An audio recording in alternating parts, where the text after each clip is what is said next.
तो बहुत बहुत धन्यवाद विवेकानंद जी। अभी आपका नाम भी बहुत ही अच्छा है। और नाम के पीछे विवेक है, विवेक का अर्थ प्रज्ञा होता है और प्रज्ञा का आनंद। हाँ, ऐसा आपके नाम का अर्थ है। तो मैं आपका बहुत बहुत साधुवाद और आपका धन्यवाद करना चाहूँगा कि आपने मुझे इस 7वें विश्व योग दिवस के निमित्त आप मुझे निमंत्रित किए हैं।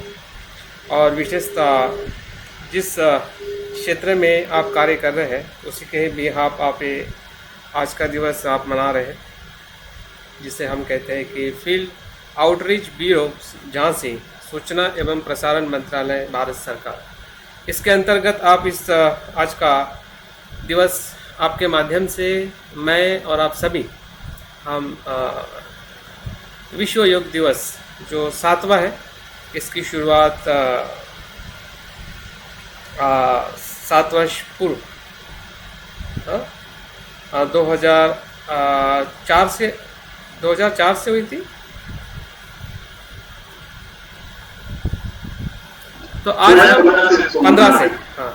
तो जिस प्रकार से हम देख रहे हैं कि पूरे विश्व में और जिस विश्व को योग दिया है, ऐसे भारत के हम सभी मूल निवासी आज हम सब मिलके वही हमारी जो प्राचीन परंपरा है या प्राचीन विरासत है उसको उजागर करने का आज मुझे हम सबको मौका मिला है। और हम जानते हैं कि भारत का जो इतिहास जो रहा है और उसी परंपरा से, उसी विरासत से आज योग, ध्यान, माइंडफुलनेस या जो भी विपश्यना है या ध्यान की परंपराएं की जो धाराएं जो है भारत में उत्पन्न होके, उसका विकास होके आज हम आधुनिक जगत में पूरे विश्व में फैलते हुए देख रहे हैं। यह हमारा सौभाग्य है, यह हमारा महोत्सव है कि हम आज के दिन ध्यान, योग की, माइंडफुलनेस की हम बात कर रहे हैं। जैसे कि विवेकानंद ने कहा है कि आजकल माइंडफुलनेस बहुत ही महत्वपूर्ण तंत्र के आधार पे या टेक्निक के आधार पे उसका इस्तेमाल किया जा रहा है। तो उसी के बारे में आज मुझे आपके बीच में रूबरू होने का मौका मिला है, संवाद करने का मौका मिला है। तो उस मौके के लिए मैं आप सभी का जो यहाँ पे उपस्थित है, इस क्षेत्र से संबंधित जो लोग हैं और बाहर से भी जो लोग जुड़े हुए हैं इस आज के योग दिवस के लिए, उनका मैं बहुत बहुत धन्यवाद करता हूँ, बहुत बहुत आभारी हूँ। तो जो समय आज जिस समय से हम गुजर रहे हैं, जिसे हम कोविड-19 पेंडेमिक कहते हैं, और लॉकडाउन हो या ये कोरोना का एक आतंक हो, और उस भय से, उस आतंक से लड़ने के लिए हमारे पास में अनेकों साधनों का हम इस्तेमाल कर रहे हैं। जैसे कि अभी विवेकानंद ने कहा कि 18 साल के उम्र के बाद के युवाओं को वैक्सीन फ्री उपलब्ध है। वैक्सीन के अलावा भी बहुत सारे ऐसे साधन हैं जिसे हम अल्टरनेट मेडिसिन कहते हैं, जिसके माध्यम से हम अपने शरीर की इम्यूनिटी बढ़ा सकते हैं। और उस इम्यूनिटी बढ़ाने के क्षेत्र में अनेकों उपाय हैं, अनेकों साधन हैं, और जो वैज्ञानिक पद्धति से भी उसको प्रूव किया गया है कि जिस प्रकार से कोई योग करता है, योगा करता है, आसन करता है, ध्यान करता है, माइंडफुलनेस करता है, विपश्यना करता है, तो उस सभी ध्यानों का या इन सभी कृतियों का या आचरण का हमारे शरीर और मन पे कैसा प्रभाव पड़ता है, इसका पूरा डेटा या रिसर्च पिछले 10 साल से या पिछले 15 साल से हर एक क्षेत्र में हो रहा है। और इसलिए हम जान पा रहे हैं कि आजकल ध्यान की जो बात कुछ मध्यकाल में या भारत के आधुनिक काल के अंदर एक सुप्त अवस्था में थी, जो लोगों के बीच में वो ध्यान के आचरण को, ध्यान की शिक्षाओं को उतना हम पहुंचा नहीं पा रहे थे। लेकिन आज हम देख रहे हैं कि इतने पेंडेमिक और लॉकडाउन के सिचुएशन में भी हम ऑनलाइन के माध्यम से हो या जो हमारे अलग अलग माध्यम है जिसके माध्यम से हम लोगों को ध्यान की विधियाँ सिखाते हैं या योगा के माध्यम से भी हम लोगों को मदद करते हैं। तो देखते हैं कि मैं आपके बीच में 3 पहलुओं को लेकर बात करने वाला हूँ, जो दिवस हम आज मना रहे हैं उसी के उपलक्ष्य में, कि योगा, माइंडफुलनेस, ध्यान और समाधि क्या है, क्योंकि ये सभी शब्द एक दूसरे के साथ में जुड़े हुए हैं। कभी कभी शब्दों का खेल ऐसा बन जाता है कि हम शब्दों के चक्रव्यूह में फंस जाते हैं। जैसे कि विवेकानंद ने कहा है कि योग मतलब आसन नहीं है। कभी कभी हमें लगता है कि योग का मतलब सिर्फ आसन करना या शरीर का लाभ प्राप्त करना ही योग है, और योग को कभी कभी योगा के जो ये लग जाता है तो योगा कहा जाता है, जबकि उसका जो रियल प्रोनाउंसिएशन है योग है, योगा नहीं। लेकिन इंग्लिश में जब उसको हम बोलते हैं, लिखते हैं, तो ये लगा कि उसको योगा बना के सिर्फ शारीरिक तौर पे उसका लाभ या शारीरिक तौर पे उसकी जो ज़्यादा से ज़्यादा जाहिरात या मार्केटिंग हम कह सकते हैं, वो मार्केटिंग या उससे जो शारीरिक लाभ के बात तक ही वो समाप्त हो जाती है। आप जाइए, जितने भी योगा के इंस्टीट्यूट है, स्टूडियोज़ है, मार्केटिंग है, वो सभी ज़्यादा से ज़्यादा शारीरिक लाभ तक पहुंचा के उससे आगे जाने का प्रयास नहीं करते, क्योंकि उसका उतना ही मीनिंग निकाला जाता है। लेकिन मुझे लगता है कि वो मीनिंग उसका बहुत ही मर्यादित मीनिंग है, या हम कह सकते हैं वो प्राथमिक लाभ है, वो मील का पत्थर है। जब हम योग को सही अर्थ में जानेंगे तब हमें शरीर का लाभ एक मील का पत्थर लगेगा, क्योंकि शरीर का लाभ या शरीर का सुख ही जीवन का सुख नहीं है। अगर ऐसा होता तो सभी योगासन करके सुखी हो जाते, या सब कुछ अच्छा हो जाता, लेकिन वो अच्छा नहीं हो रहा है। योगा करके भी लोगों को गुस्सा आता है, योगा करके भी लोग गलत बोलते हैं, योगा करके भी लोग संभ्रमित करते हैं, योगा करके भी लोग गलत स्टेटमेंट देते हैं, अपने मन को काबू में नहीं रख सकते। तो हम कैसा कह सकते हैं कि जिसको योगा या योगासन कहा जाता है कि वो पर्याप्त है, क्योंकि उसका कहीं ना कहीं जो अर्थ जो है या उसका सही जो उद्देश्य जो है, कहने वाले, बोलने वाले, लिखने वाले या इवन हम सुनने वाले भी हम सही तरह की उसको समझने का प्रयास नहीं कर रहे हैं, क्योंकि हम वही सुनते हैं जो सुनाया जाता है, हम वही देखते हैं जो दिखाया जाता है।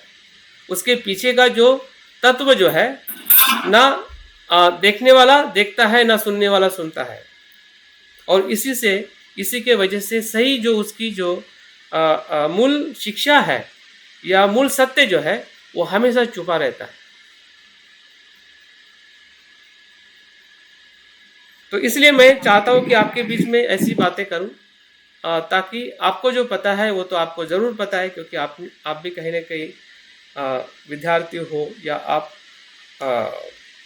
शिक्षा के क्षेत्र में या अभ्यास में आप रुचि रखते हैं, तो निश्चित ही आपने अनेकों बार योगा को आपने पढ़ा होगा, सुना होगा, और शायद हम में से बहुत सारे लोग योगा और ध्यान भी करते होंगे।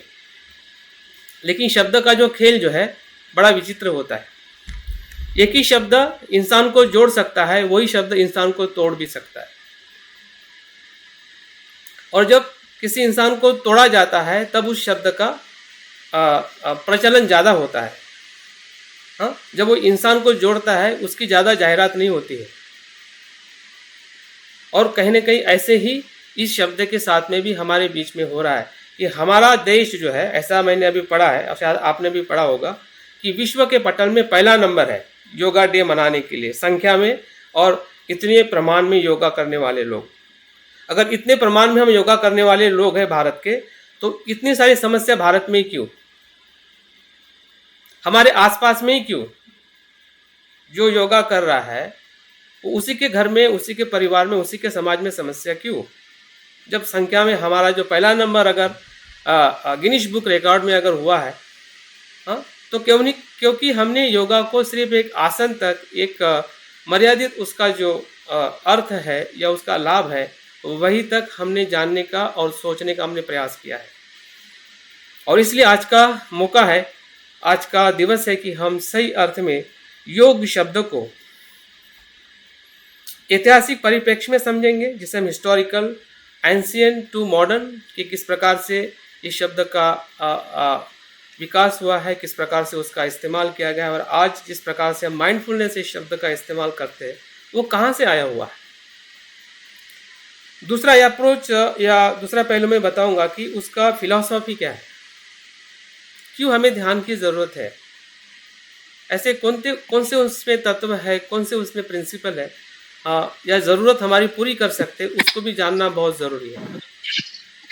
और तीसरा जो पहलू जो है, मैं आपके बीच में वही ध्यान आपसे करवाऊंगा या मैं भी आपके साथ में करूंगा। तो प्रैक्टिकल अप्रोच के साथ में हमारे ये जो आज का पूरा दिवस या दिन जो है या ये समय जो है हम बिताने का प्रयास करेंगे। तो सबसे पहले हम देखते हैं कि हिस्टोरिकल अप्रोच क्या बताता है। और हमें भी पता है, पूरे विश्व को पता है, योग ये शब्द है, योग परंपरा है, योग विधि है, ये भारत की देन है। भारत को विश्व गुरु कहा जाता है। किसके लिए कहा जाता है? अगर आप या मैं किसी भी कंट्री में जाते हैं, किसी भी देश में जाते हैं, फिर एशियन कंट्री में जाओ या वेस्टर्न कंट्री में जाओ, तो आपका रिकग्नाइजेशन होता है Indian as a son of the Buddha, land of the Buddha. Recognization किसका होता है? बुद्ध का होता है। अगर आपने सुना होगा, देखा होगा, मोदी जी भी अनेकों देशों में गए हैं, हाँ, तो उनके हाथों में कहीं न कहीं बुद्ध की मूर्ति देके उनका सम्मान किया गया है। तो भारत की पहचान, अगर प्राचीन पहचान, योग की पहचान, अगर ध्यान की पहचान को अगर हम देखते हैं, तो बुद्ध के लैंड ऑफ द बुद्धा, जहाँ पे बुद्ध का जन्म हुआ है, उस भूमि के हम पुत्र हैं। और बुद्ध की जो ध्यान की परंपरा जो थी,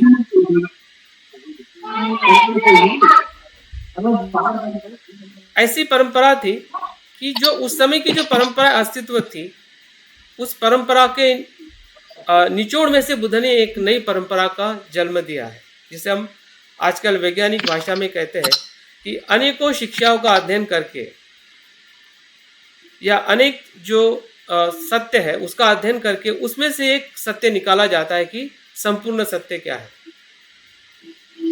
तो बुद्ध के समय या बुद्ध के पहले भी हम देखते हैं कि हड़प्पा मोहनजोदड़ो के अगर हम आर्कोलॉजिकल एविडेंस देखते हैं, वहाँ से भी हमें तपस्वियों की प्रतिमाएं हैं, मुद्राएं प्राप्त होती है।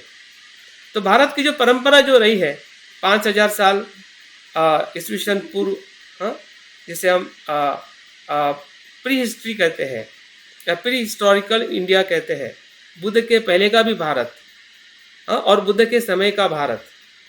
और बुद्ध के समय के भारत में हमें दो प्रकार की परंपरा विकसित होते हुए दिखाई देती है, जिसे हम वैदिक परंपरा कहते हैं और श्रमण परंपरा कहते हैं। मैं इसलिए बताने का प्रयास कर रहा हूँ ताकि हमें उसका रूट पता चले, और जो शब्द आज माइंडफुलनेस इस शब्द से जाना जाता है, ये किस रूट से आया हुआ है, और वो रूट आज उसका जो सही अर्थ जो है उसके साथ में हमें समझने का प्रयास करना है।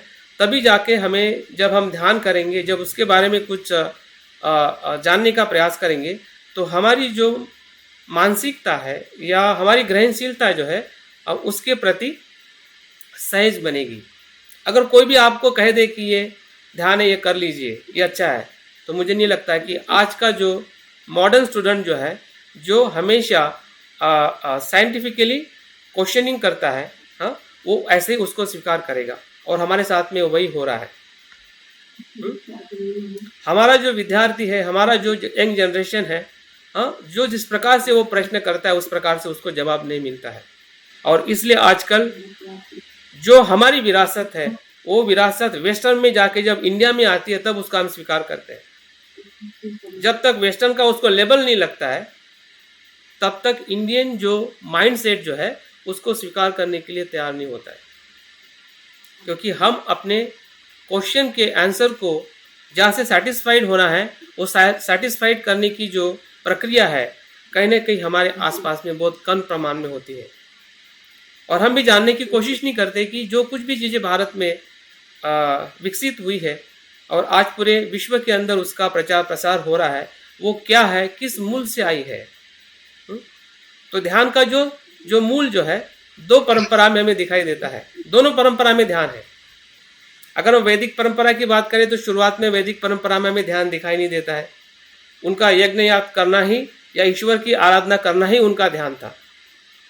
लेकिन जैसे बुद्ध का और महावीर का उद्भव होते हुए हम भारत में देखते हैं, और ध्यान के माध्यम से जो उन्होंने सत्य प्राप्त किया और लोक कल्याण की जो बातें की, उसके प्रभाव से हम पूरे भारत के जो उसकी बात की जो वैदिक परंपरा है, वेदांत है, या वेदांत के बाद में हम जो कुछ भी वैदिक परंपरा का, ब्राह्मण परंपरा का, या आज हम उसको हिंदू धर्म के नाम से प्रचलित उनको सुनते हैं, जानते हैं, वो सभी परंपराएं एक अपने योग के साथ, अपने दर्शन के साथ में आगे बढ़ी है। और उसके अंदर विशेषता जो पतंजलि योग जो है, जो ईस्वीसन पूर्व पहली शताब्दी के आसपास जब शुंग समय था, शुंग का समय था, और शुंग के समय दो प्रकार के महान व्यक्तियों का उद्भव होते हुए हमें दिखाई देता है कि मनुस्मृति के रचनाकार और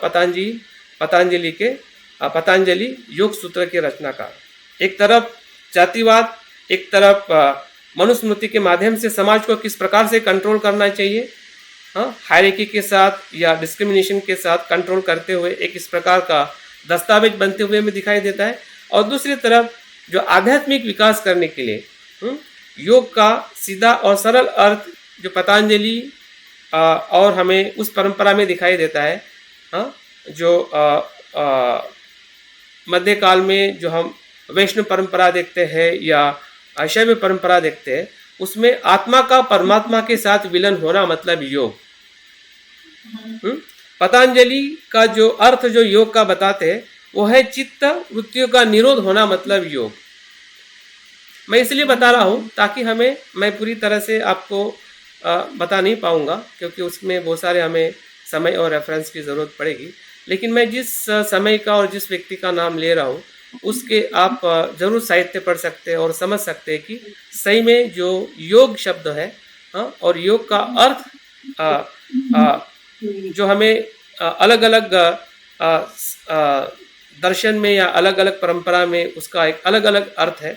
और हम जिस ध्यान को करने वाले हैं वो ध्यान किस परंपरा से, किस उद्देश्य से हमारे सामने या पूरे विश्व के अंदर प्रसिद्ध हुआ है, जिसके पीछे एक साइंस का बैकग्राउंड, जिसे हम एक्सपेरिमेंट कहते हैं, एक्सपेरिमेंट बेस या साइंटिफिक बेस जो मेडिटेशन ज़्यादा प्रूव हुआ है, 100% उसको ऑथेंटिक कहा गया है, वो माइंडफुलनेस मेडिटेशन है। क्योंकि बुद्ध की जो ध्यान परंपरा है वो किसी ईश्वरवाद, किसी आत्मा परमात्मा पे निर्भर नहीं है। बुद्ध की ध्यान की परंपरा अपने मन के आधार पे निर्भर है।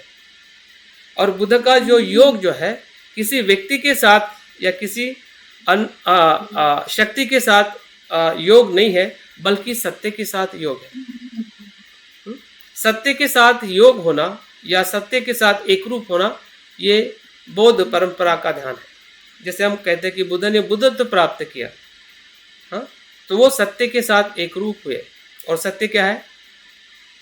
बुद्ध के भाषा में सत्य जो है, जो वर्तमान में घटित घटनाएं जो है, जो अनित्य है, जो अनात्म है, वही सत्य है। उसके पीछे कोई एक व्यक्ति या शक्ति या चमत्कार या इस प्रकार की ऐसी कोई भी तत्व प्रणाली नहीं है। और इस प्रकार से बुद्ध की जो ध्यान परंपरा जो है वो तब भी सत्य थी और आज भी उसको उस प्रकार से देखा जाता है, उसका एक्सपेरिमेंट किया जाता है, तो उसके लाभ भी उसी प्रकार से आज भी हर एक मनुष्य को मिल रहे हैं। और इसलिए अगर हम आधुनिक पार्श्वभूमि में आते हैं 90s में, तो सबसे पहले 90s में बौद्ध धर्म वेस्टर्न में गया है। और हम सबको पता है कि जो वर्ल्ड रिलीजियस कॉन्फ्रेंस हुई थी चिकागो में, और उसमें विवेकानंद जी का नाम काफ़ी प्रचलित हुआ था कि उनके टॉक से पूरा वेदांत है या भारत की जो वैदिक परंपरा है उसको उजागर किया था। लेकिन उसके पीछे का हमें हिस्ट्री बहुत कम पता है। जितना हमें बताया जाता है, जितना हमें सुनाया जाता है, उतना ही हम सुनते हैं। उस समय और एक महान व्यक्ति थे भारत में जो श्रीलंका से आए थे, जिनका नाम अनागारिक धर्मपाल था। जो बौद्ध भिक्षु थे, और बौद्ध आंदोलन को वो पाश्चिमात्य देश में इसी ही परिषद में उनको समय मिला था अपनी बात रखने का। विवेकानंद उनके मित्र थे और विवेकानंद को धर्मपाल जी लेके गए थे एक मित्र समझ के, लेकिन वहां पे अपने समय में से विवेकानंद को समय दिया और तब जाके वो अपनी बात कर सके। तो सबसे पहले अनागारिक धर्मपाल ने बौद्ध धर्म को वेस्टर्न कंट्री में प्रचलित किया कि बुद्ध की शिक्षा क्या है और बुद्ध का ध्यान क्या है। वहां से हमें बुद्ध का धर्म जो है या बुद्ध की जो ध्यान की परंपरा जो है वेस्टर्न जगत में जाते हुए दिखाई देती है। उससे थोड़ा हम और आगे आते हैं 20th सेंचुरी में, जिसे हम फादर ऑफ माइंडफुलनेस कहते हैं। जिस माइंडफुलनेस को हम आज देखने वाले हैं, उसका अभ्यास करने वाले हैं, उसके अर्थों को भी जानने वाले हैं। तो माइंडफुलनेस ये शब्द ये बुद्ध के आना पाना सती इस ध्यान से आया है, जिसे हम सती कहते हैं, जिसे हम स्मृति कहते हैं। और बुद्ध धर्म में सती का अर्थ है सजग होना, जागरूक होना, जो हो रहा है उसको जागरूकता से देखना।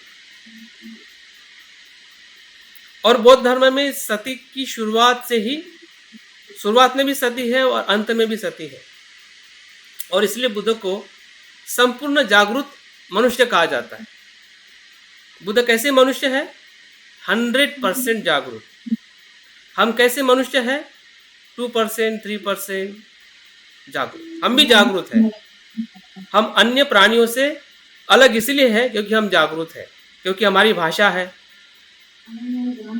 हमारी संस्कृति है, हमारी सभ्यता है, हमारा साइंस है, हमारा विज्ञान है, हमारा टेक्नोलॉजी है।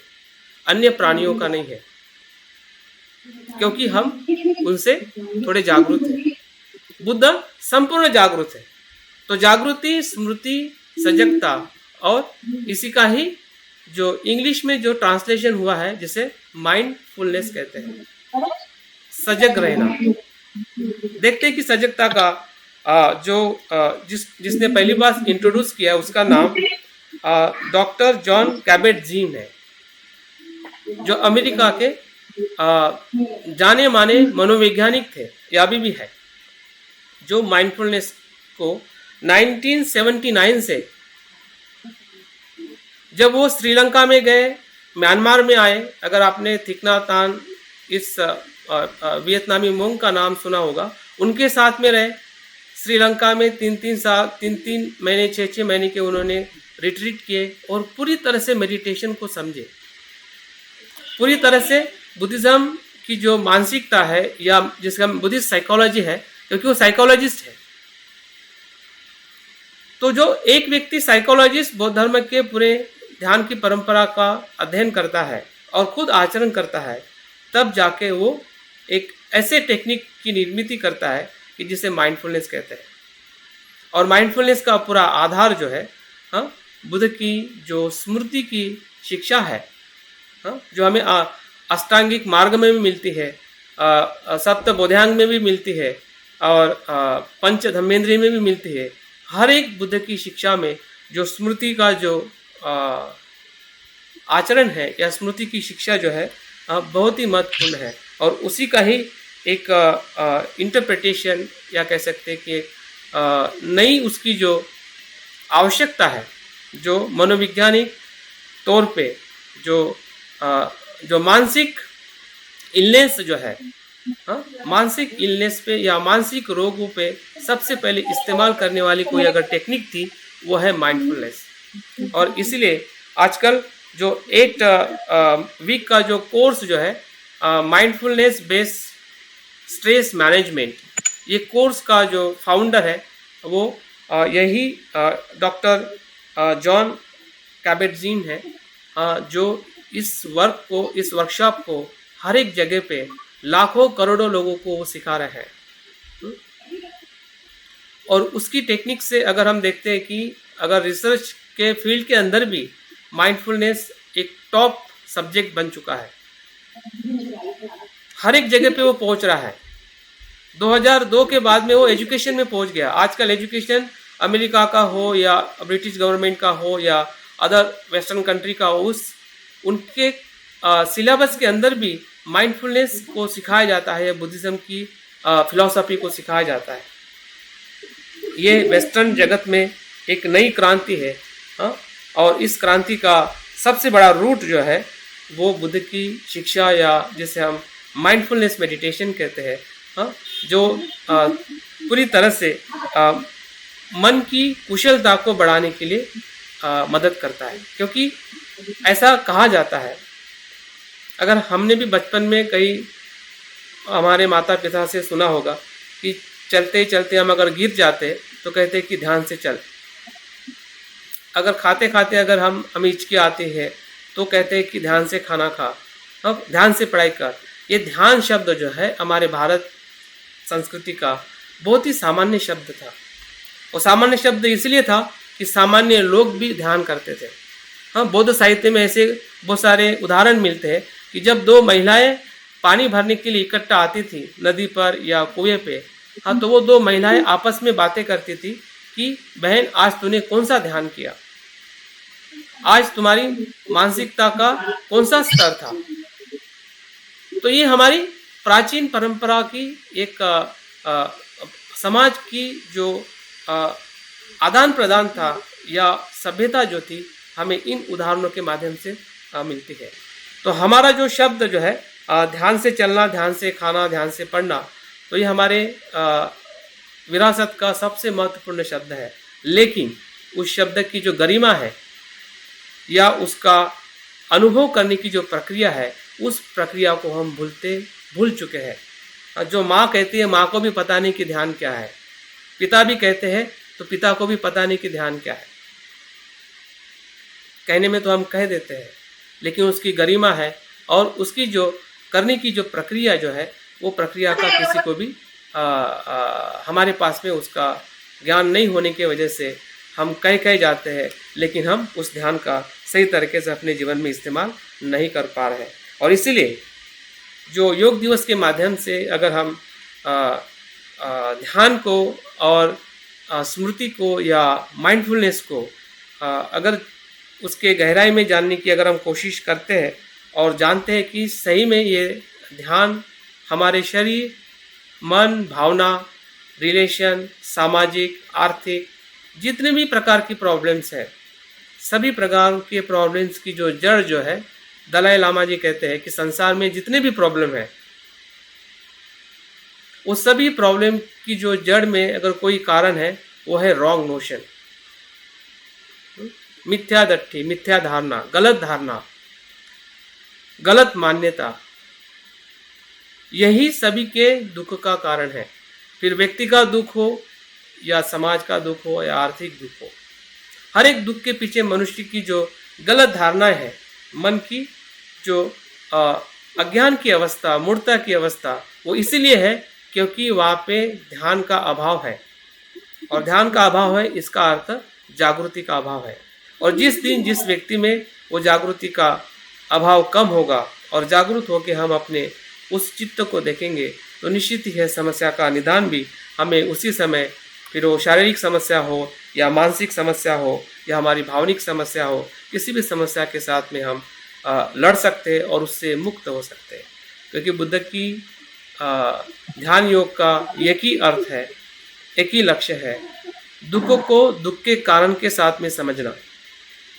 दुख जो है किसी बाह्य कारण से निर्माण नहीं हुआ है, किसी बाह्य शक्ति से निर्माण नहीं हुआ है, हमारे पहले पाप कर्म से निर्माण नहीं हुआ है। हमारा जो दुख जो है हमारे अज्ञान और तृष्णा से निर्माण हुआ है। और उस कारण को नष्ट करना, यही बौद्ध या बुद्ध की ध्यान योग का परम कर्तव्य है, परम लक्ष्य है। और वही योग जो है आज विश्व में प्रमाणित होते हुए शरीर के दुख के साथ मानसिक और आध्यात्मिक जो हमारा दुख है, उससे मुक्त होने के लिए हमें मदद मिल सकती है। आगे हम और एक वैज्ञानिक का नाम लेके मैं बात आगे बढ़ा के फिर उसका अर्थ है और हम प्रैक्टिस की तरफ बढ़ने वाले, क्योंकि हमारा समय भी धीरे धीरे उसी गति से आगे बढ़ रहा है। ताकि हम उस समय के अंदर जो मैं चाहता हूँ और आप भी जो अपेक्षा रख रहे हैं कि इस समय में कुछ हम एक नया अनुभव कर सके, एक सही में हमारे भीतर जो हम बिखरे हुए हैं उसको हम समझ सके कि हमारी बिखराट या हमारे डिस्ट्रैक्शन जो है उसको कैसे हम इंटीग्रेट कर सके। तो 1956 में एक जो मनोवैज्ञानिक जो है हंस सेले नाम के जो मनोवैज्ञानिक है वो सबसे पहले स्ट्रेस इस शब्द का उपयोग करते हैं। आज जो स्ट्रेस हम शब्द इस्तेमाल कर रहे हैं वो 1956 के पहले नहीं था। ये फादर ऑफ द स्ट्रेस है। जैसे फादर ऑफ द माइंडफुलनेस की मैंने बात किया, वैसे ही फादर ऑफ द स्ट्रेस, जिन्होंने स्ट्रेस के तत्व को खोजा कि स्ट्रेस क्या है और स्ट्रेस का क्या परिणाम होता है, वो रिसर्च के माध्यम से उन्होंने ढूंढा और उन्होंने यहाँ तक ढूंढ के कहा कि 90% जितने भी बीमारियां हैं हमारे शरीर में, फिर वो डायबिटीज़ हो, ब्लड प्रेशर हो या क्रोनिक अटैक हो या माइग्रेन हो, जितने भी बड़ी बड़ी बीमारियां हैं, इवन कैंसर हो, 90% जो बीमारियां हैं स्ट्रेस बढ़ने की वजह से होती है। The stress of almost each and every disease. और वहां से स्ट्रेस ये शब्द जो है आगे बढ़ते हुए दिखाई देता है। और स्ट्रेस को और उसी का ही जो एक नेक्स्ट साइंटिस्ट जो है जिसका नाम हर्बर्ट बेंसन है, 1975 में स्ट्रेस क्यों होता है इसको ढूंढ निकाला है। पहले ने स्ट्रेस के कारण ढूंढ निकाला है कि स्ट्रेस होने से क्या परिणाम होता है। तो इस साइंटिस्ट ने ये ढूंढ के निकाला है कि स्ट्रेस क्यों होता है।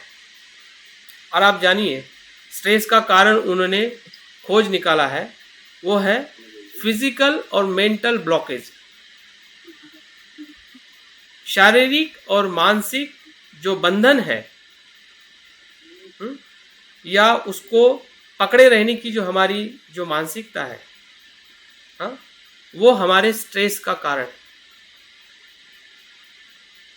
और उन्होंने और एक खोज की, अगर उसका किताब भी वही है, रिलैक्सेशन एंड रिस्पॉन्स।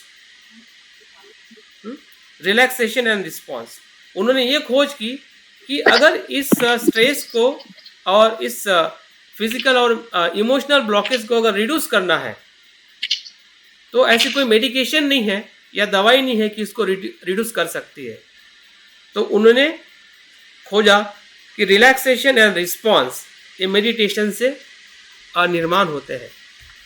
अगर हम ध्यान करते हैं कि ध्यान करने से हम किसी भी परिस्थिति में रिलैक्स रह सकते हैं और रिलैक्स से किसी भी परिस्थिति को हम रिस्पॉन्स देंगे तो वही relaxation and response is the tool for reducing our stress level. और इसलिए मेडिटेशन, माइंडफुलनेस इन दिनों में पूरे वेस्टर्न जगत में मैक्सिमम लोग ध्यान की तरफ आकर्षित हो चुके हैं। फिर वो विद्यार्थी हो या शिक्षक हो या कॉर्पोरेट सेक्टर में हो या साइकोलॉजिकली जो भी मानसिक रोगी हो, हर एक जगह पे इस मेडिटेशन के आवश्यकता को लोग समझ रहे हैं। आज हमारी आवश्यकता हो चुकी है क्योंकि अभी ये वेस्टर्न जगत में इसको प्रमाणित कर दिया है वैज्ञानिक तौर पे, उसके प्रक्रिया के तौर पे, उसके होने वाले जो इफेक्ट जो है उस पर अनेकों रिसर्च हो चुके हैं। ऐसा कहते हैं कि माइंडफुलनेस और मेडिटेशन हमारे जो ब्रेन का जो फंक्शन है उसको भी बदल देते हैं। इतनी ताकत, हमारे हार्मोन सिस्टम को पूरी तरह से बैलेंस कर सकते हैं। तो इतनी जो शक्ति है, इतना लाभ है आजकल हमें मेडिटेशन से मिल सकता है। अगर हम मेडिटेशन के सही अर्थ को देखें, एक मेडिटेशन या योगा के शब्द के साथ अगर हम सिर्फ योगा आसन तक अगर रुक जाएंगे और वहीं तक अगर हम योगा का अर्थ लगाएंगे तो निश्चित ही है कि हमारी जो पूरा जो हमारा अस्तित्व जो है या हमारा स्वयं का एक व्यक्ति के तौर पे विकसित होने का और हमारे साथ में जुड़े हुए सभी लोग जो है उसको हम सही तरीके से मदद नहीं कर पाएंगे। क्योंकि शरीर में जो कुछ भी होता है वो मन से निर्माण होता है और इसलिए बुद्ध कहते हैं कि मनोपुबंगा धम्मा मनोसेट्टा मनोमया। मन ही पूर्वगामी है, मनोमय है और हर कृति के अंदर, हर सुख और दुख के अंदर हमारा मन ही कारणीभूत होता है। तो मन क्या है? What is the mind? अगर हम योग करना चाहते हैं, अगर मेडिटेशन करना चाहते हैं, तो मन क्या है उसके बारे में भी थोड़ा हमने जानने का प्रयास करना चाहिए। तो एक स्टोरी के माध्यम से मैं बताने का प्रयास करूंगा कि व्हाट इज माइंड। एक तिब्बतियन युवा होता है, उसके मन में एक प्रश्न आता है और वो जानना चाहता है कि मन क्या है।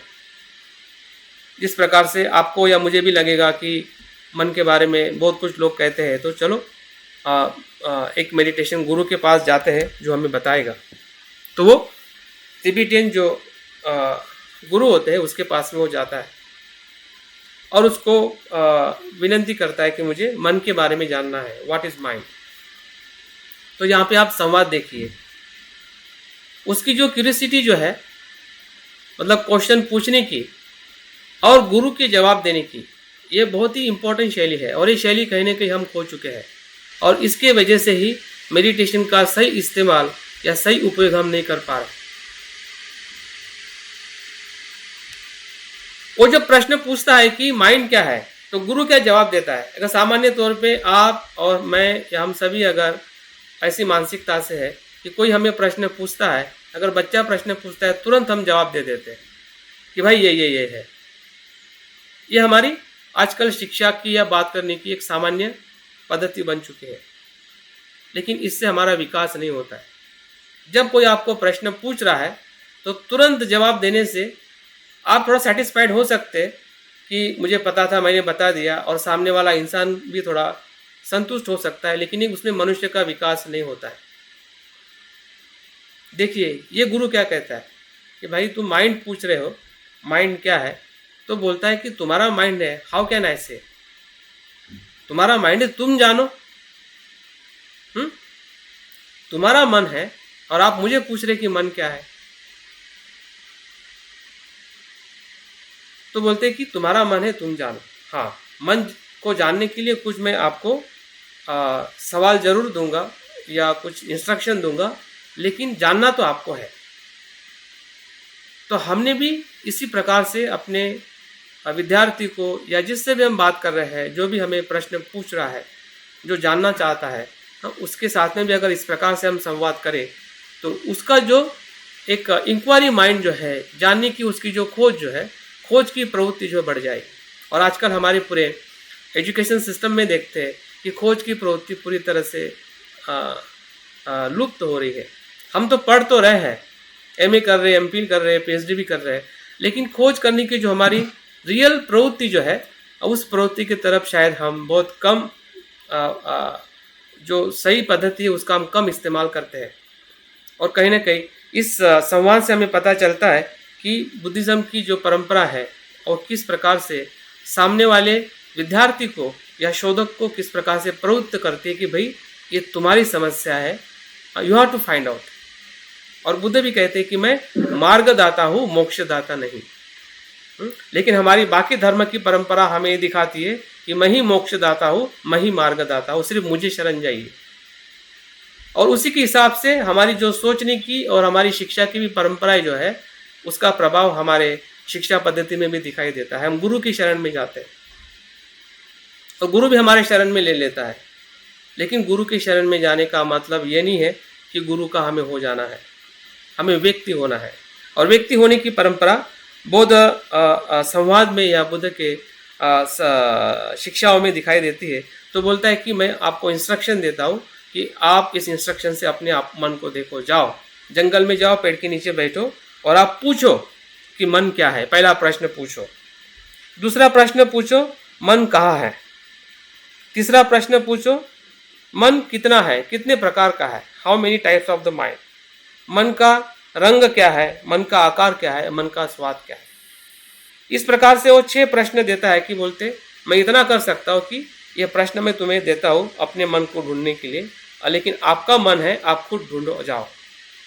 तो वो उत्सुक होता है क्योंकि वो जानना चाहता है और उसको मदद भी मिलती है, ऐसी मदद मिलती है कि वो सेल्फ हेल्प की मदद मिलती है, सेल्फ रिफ्यूज की मदद नहीं।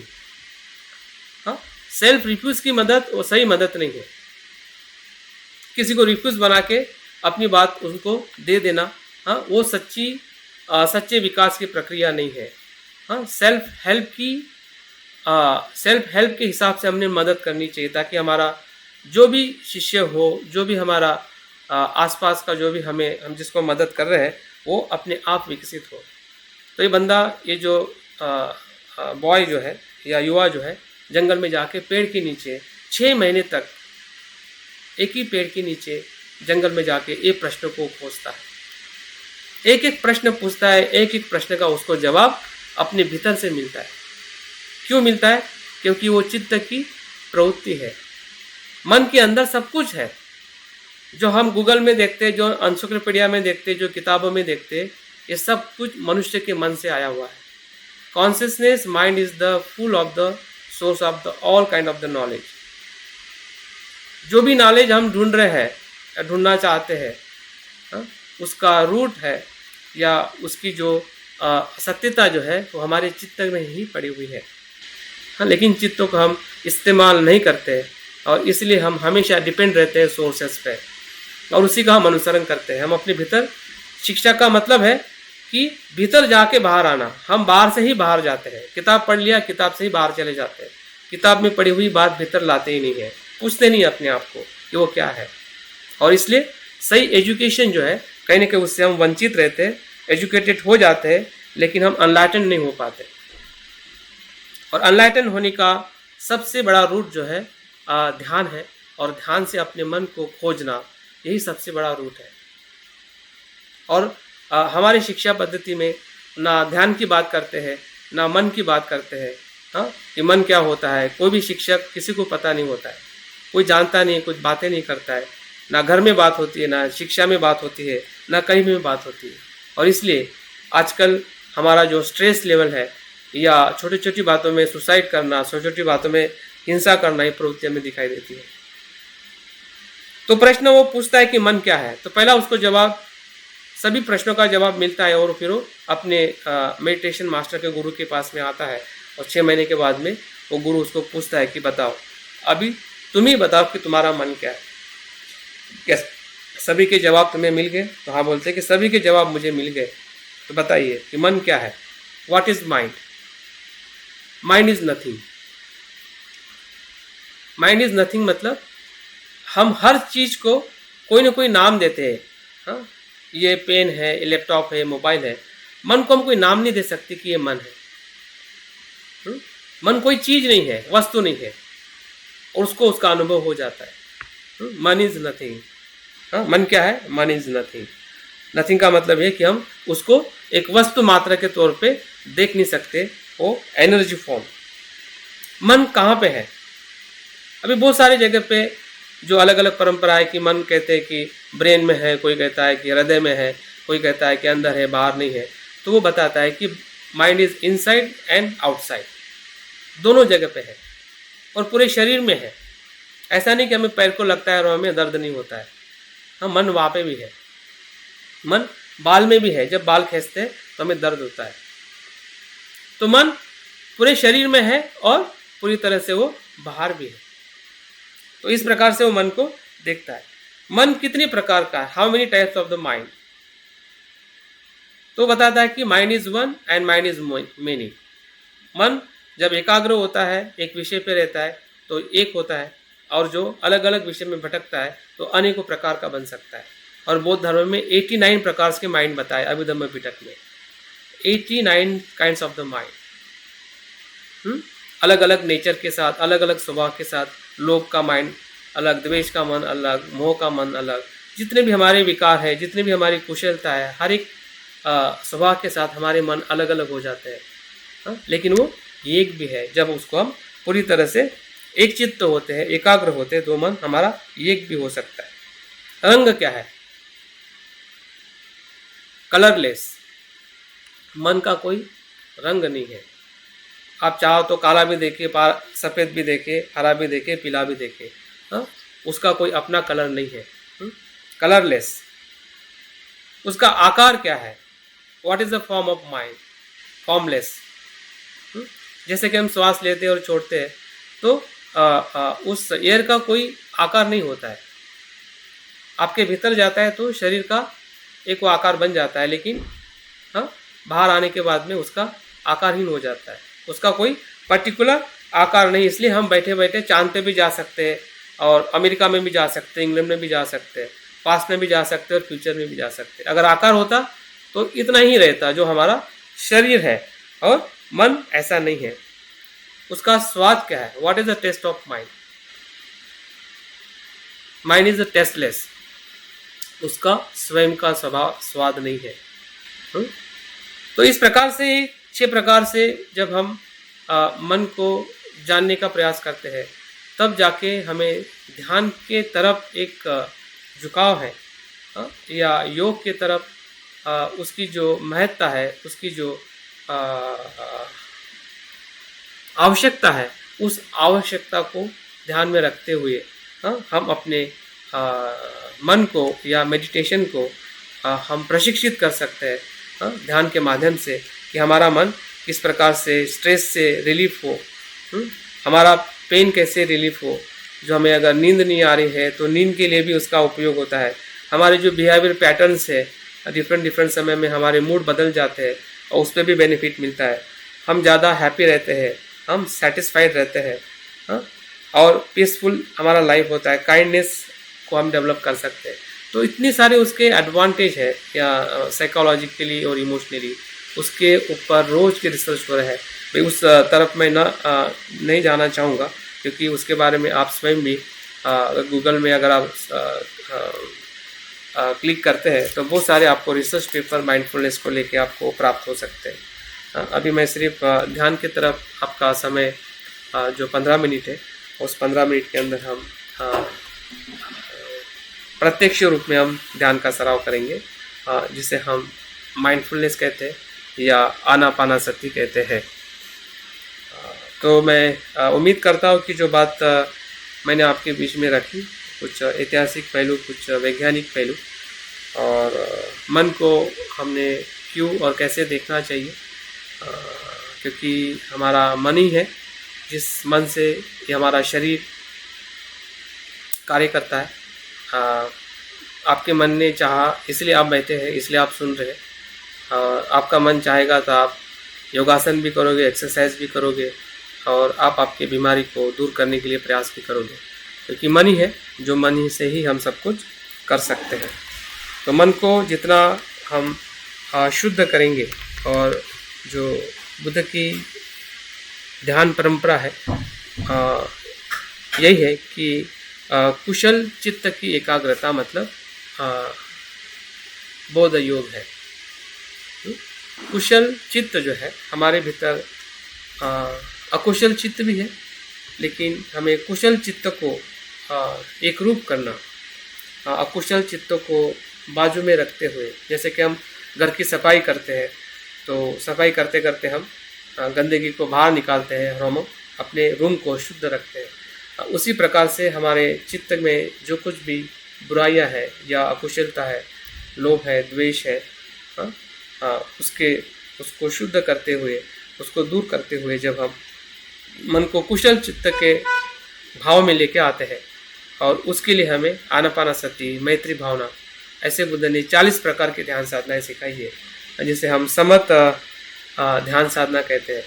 और जब हमारा मन समत होता है, शांत होता है, पीस होता है, इंटीग्रेट होता है, तभी जाके हम सत्यता को देख सकते हैं, सत्यता के साथ में हम एक रूप हो सकते हैं।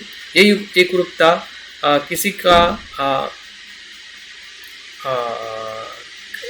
का वरदान नहीं है, ये आपके किए हुए कर्म का वरदान है। आप मन को शुद्ध करोगे तभी हमारा मन शुद्ध होगा। अगर आप अच्छा कर रहे हैं लेकिन मन को शुद्ध करने के लिए अगर आपके पास में कुछ भी टेक्निक नहीं है, मन को शुद्ध नहीं करते हुए हम कितना भी अच्छा काम करेंगे, कितना भी दान देंगे, कितना भी पूजा करेंगे, कितना भी हम मंत्र का पठन करेंगे, कितना भी योग भी करेंगे, जैसे हम योगासन कहते हैं, फिर भी मन नहीं बदलता है। और उसके उदाहरण हम देखते हैं कि जो योगा गुरु होते हैं, बाबा होते हैं, वो दिखने में करने में सब कुछ ध्यान करते हैं, योगा करते हैं, लेकिन उनके कृति के अंदर पूरी तरह से उनका विपरीत आचरण होता है। तो ये मन की प्रवृत्ति है। और इस प्रवृत्ति को शांत करना ही, और शांत करके जो सत्यता के साथ में प्रज्ञा को समझना ही या उसका अनुसरण करना ही बोध योग है या माइंडफुलनेस है। चलिए आप अपने ध्यान के लिए अपना आसन निश्चित करें। अगर आप चेयर पर बैठे हैं तो दोनों घुटने नीचे रखकर आप पीठ के तरफ कुछ सपोर्ट ले सकते हैं, ताकि आपकी रीढ़ जो है वो सीधी रहे, क्योंकि रीढ़ का होना, सीधा होना ध्यान के लिए बहुत आवश्यक है। हमारे शरीर और मन की जो शक्ति जो है इसी रीढ़ के माध्यम से पूरे शरीर में प्रसारित होती है। मैं उम्मीद करता हूँ कि आपकी बैठक आपने सही ले ली है।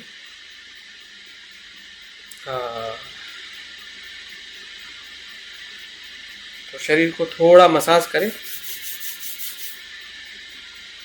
जो आपके दोनों हाथ है आपके चेहरे पे मसाज करते हुए आपके मसल्स को और शरीर के जो अंग है उसको रिलैक्स करें, ताकि बैठने के बाद आपको ज़्यादा दर्द ना हो।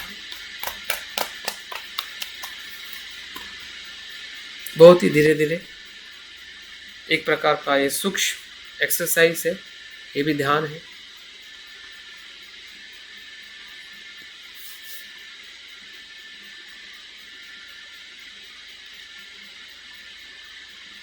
और धीरे धीरे आंखें बंद करें।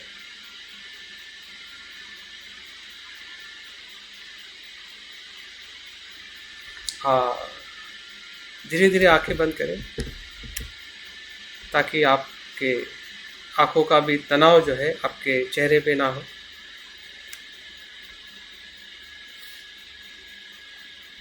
जैसे आपने आंखें बंद की वैसे ही आपके मन के भीतर बहुत सारे विचारों का झुंड या प्रवाह आप देख रहे हैं। हो सकता है कि मैंने कुछ बातें बताई है उसमें से भी विचार है, या इसके बाद में जो आपको कार्य करना है उसके भी विचार हो सकते हैं,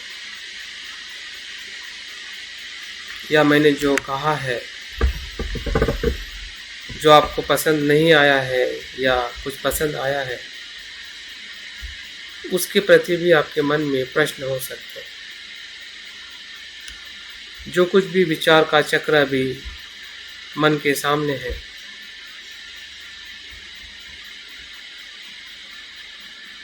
उसको आने दीजिए और जाने दीजिए।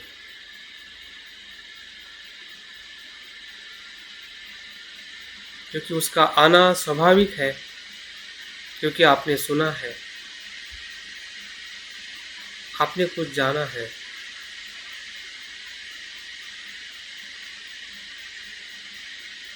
अभी आप जो करने जा रहे हैं वो महत्वपूर्ण है। जो इसके पहले आपने किया है वो उस समय के लिए महत्वपूर्ण था, इस समय के लिए नहीं। लेकिन उसका परिणाम हमारे मन में उत्पन्न हो रहा है, उसको होने दीजिए, उसके रोकिए मत और उससे भागिए भी मत। बादल की तरह आ रहे हैं और जा रहे हैं, और आप धीरे धीरे आपकी स्मृति को, माइंडफुलनेस को आप समझ रहे हैं कि मैं देख रहा हूँ, जान रहा हूँ। मेरे विचारों को मैं ऑब्जर्व कर रहा हूँ।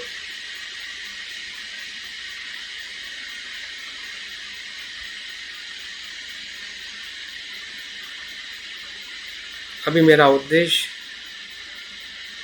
आनापानासति माइंडफुलनेस का है। जिस उद्देश्य के लिए हम अभी बैठे हैं वही वर्तमान का कर्म है, और माइंडफुलनेस हमेशा लिव हियर एंड नाउ हमें ये सिखाता है कि अभी और यहाँ जीना ही माइंडफुलनेस है। बाकी सब कुछ व्यर्थ है, अनावश्यक है, असत्य है। सत्य कुछ है तो इस वर्तमान में जहाँ पे हम बैठे हैं, शरीर में जो वेदनाएं हो रही है,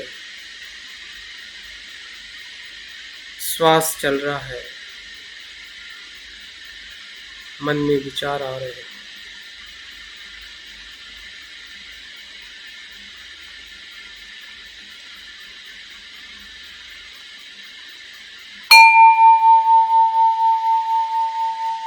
ध्यान के पहले चरण में सिर्फ हमें श्वास को देखना है, सांस के अस्तित्व को जानना है कि मैं सांस को जान रहा हूँ। सांस भीतर जा रहा है और मैं जान रहा हूँ कि सांस भीतर जा रहा है। वैसे ही सांस बाहर आ रहा है, मैं जान रहा हूँ सांस बाहर। जस्ट अवे,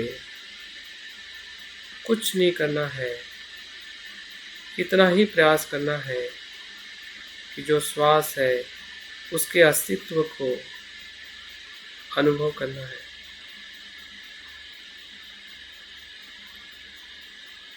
क्योंकि ये श्वास हमारे माँ के गर्भ से बाहर निकलते हुए हमारे साथ है। हमारी सबसे पहली कृति सांस का लेना है, लेकिन उसके बाद हम भूल गए कि श्वास की तरफ देखना है। अभी मौका मिला है, देखिए, जानिए कि जो सांस आ रहा है और जा रहा है, आप जागृति से देख रहे हैं। देखते हुए आप आनंद अनुभव कर रहे हैं। जिस प्रकार से सांस भीतर जा रही है, तो जैसे हम गर्मियों में ठंडा पानी पीते हैं और ठंडक महसूस होती है।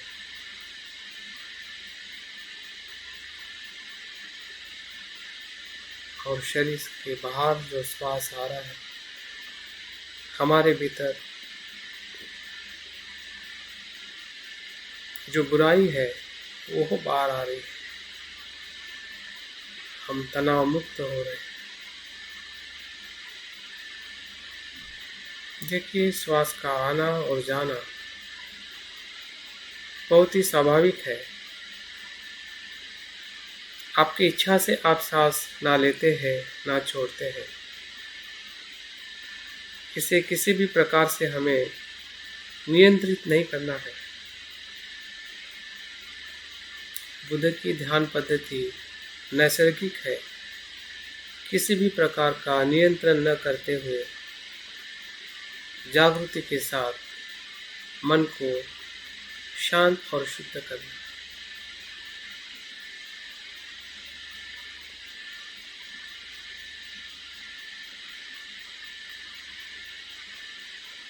बुद्ध ने भी यही ध्यान को करते हुए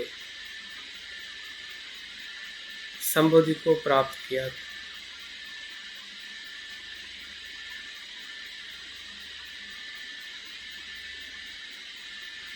देखिए, मन में विचार आ रहे हैं, मन भटक रहा है, चिंता ना करें, उसका वो स्वभाव है। लेकिन आपका जागरूक स्वभाव है इस श्वास को देखना। फिर से मन को लेकर आए, बहुत ही प्यार से, मैत्री से, सजगता से।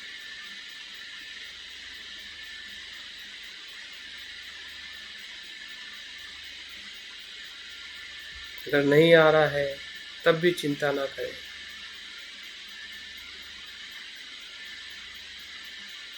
फिर से प्रयास करें।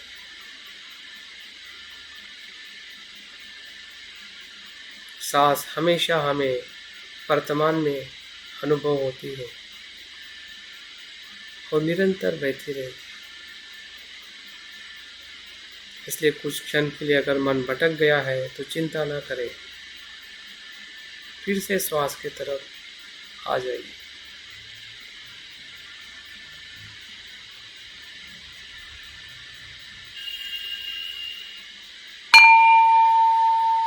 ध्यान का दूसरा चरण, जिस प्रकार से हमने पहले चरण में श्वास के अस्तित्व को अनुभव किया, अभी उसका जो स्वभाव है उसे भी अनुभव करते हैं। देखिए, श्वास कुछ लंबा सांस आ रहा है, उस लंबे सांस को महसूस करें जो नाक से होते हुए भीतर जाके बेंबी तक या पेट तक जा रहा है और बाहर आ रहा है। उसके गति को देखें, दीर्घ है या ह्रस्व है या छोटी है, जरूरी नहीं है हर एक व्यक्ति का सांस इस क्षण में दीर्घ ही होगा या लॉन्ग ही होगा। किसी का छोटा हो सकता है, किसी का बड़ा। आप स्वयं उसी की जागृति रखें जो हो रहा है, जो आप देख रहे हैं इस क्षण में। जो आपका सांस की गति दीर्घ है तो अनुभव करें कि मैं दीर्घ सांस ले रहा हूँ, या दीर्घ सांस आ रही है, दीर्घ सांस जा रही है। अगर छोटा सांस अनुभव हो रहा है तो उसको वैसे ही देखें।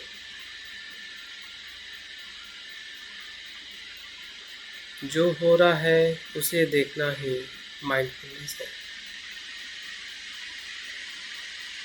उससे हमारा मन तनाव से मुक्त होता है। धीरे धीरे मन शरीर के आसपास, मन के आसपास विचरण करता है। भूतकाल और भविष्य से हम मुक्त होते हैं।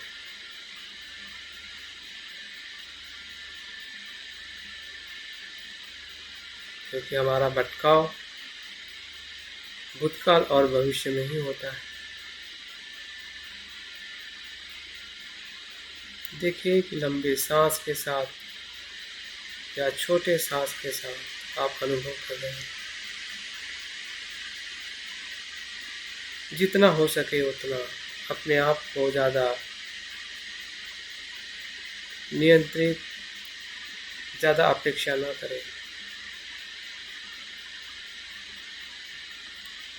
जो हो रहा है उसे अनुभव करें।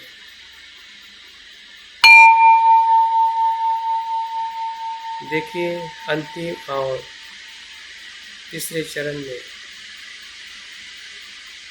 हमारी सजगता, माइंडफुलनेस और सूक्ष्म हो रही है। अभी उसका जो मूल गुण धर्म है, जहाँ पे वो स्पर्श कर रहा है नाक के आसपास, उस स्पर्श बिंदु पे सजग बने। महसूस करें उस स्पर्श को, जिस प्रकार से हमारे शरीर पे अपने कपड़ों का स्पर्श होता है। या कोई शब्द हम सुनते हैं तो कानों पे स्पर्श होता है, उसी प्रकार से नाक के आसपास आपका ये श्वास है स्पर्श कर रहा है, उसका अनुभव लीजिए, उसका आनंद मनाइए, क्योंकि यही स्पर्श है जो सुख के तरफ, शुद्धता की तरफ ले जाता है। क्योंकि वर्तमान का स्पर्श है जो शुद्ध है। स्पर्श का अनुभव करें। श्वास का स्पर्श सूक्ष्म सूक्ष्म होते हुए हम देख रहे हैं कि वो हर क्षण उत्पन्न हो रहा है और लय हो रहा है। वो नित्य नहीं है। मैं कह रहा हूँ इसलिए आपको स्वीकार नहीं करना है। आप स्वयं अपने स्पर्श का अनुभव करें। अगर नहीं हो रहा है तब भी चिंता न करें। जो कुछ भी अनुभव हो रहा है उसे देखें, उसे समझिए कि अभी क्या हो रहा है।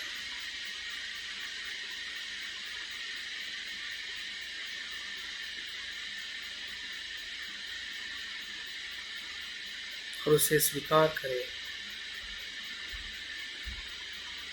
स्वीकार करते हुए उसे लेट गो करें, क्योंकि वो क्षण के लिए ही है। जिस प्रकार से हम हवा को पकड़ नहीं सकते, उसी प्रकार से जो सत्य है उसको भी हम पकड़ नहीं सकते। घटनाएं घटती है क्षण प्रति क्षण, पानी की प्रवाह की तरह वो बह जाती। देखिए, श्वास का स्पर्श किसी का अनुभव करा रहा है, शुद्ध चेतना, शुद्ध मन का।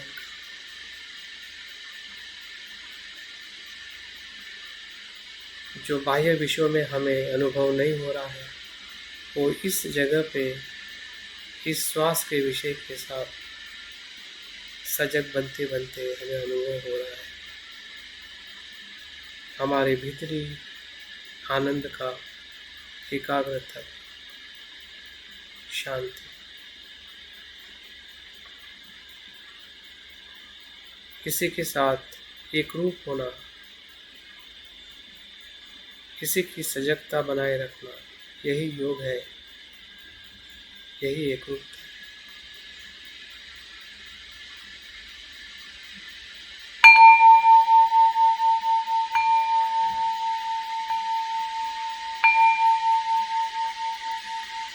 धीरे धीरे ध्यान को समापन करते हुए जो कुछ भी हमने अनुभव किया है उसका अवलोकन करें, भले हो अच्छा हो या अच्छा ना हो, और उसी अनुभव के साथ संकल्प करें कि जो कुछ भी अच्छा अनुभव हुआ है उसका काया वाचा मन से हम आचरण करें, और जो अकुशल हुआ है उस अकुशलता को हम काया वाचा मन से न करने का संकल्प करें, ताकि हमारी ये जागृति आने वाले कृतियों में भी वो अभिव्यक्त हो सके।